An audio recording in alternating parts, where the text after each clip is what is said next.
ছাত্রগুলো আইতে পারে না, মানে নানান অসুবিধা হয়, রাস্তার কারণে লেট হয়ে যায়। স্কুলের মাস্টারে এইদিকে আবার কয় ছাত্রদের লেট হয়, এখানে রাস্তার কারণে কিন্তু লেট হয়।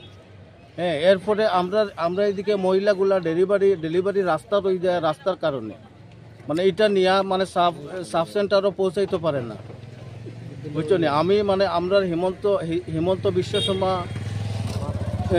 মামারে কইয়ার আমরা অতি সত্তর রাস্তা এটার কাজ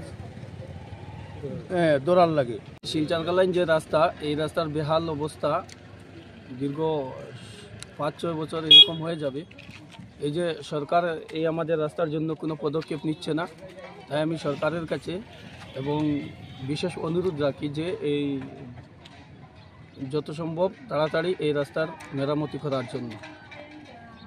আমি বিজেপি সরকার তথা ডক্টর হিমন্ত বিশ্ব শর্মাকে অনুরোধ করছি, অতি সত্বর জনগণ আপনাকে সিএম বানিয়েছে, আপনি কমপক্ষে জনগণের প্রতি দরদ রাখা উচিত ছিল। দীর্ঘ 8-10 বছর থেকে যে সময় ফ্লাড হয়েছিল, সেই সময় আপনার মন্ত্রিসভার মন্ত্রীরা এসে কথা দিয়ে আবার কথা রাখেন, আর এমনভাবে ললিপপ দেখায় যে 15 দিনের মধ্যে কাজ হয়ে যাবে, কিন্তু কোনো ধরনের কাজ হয়নি।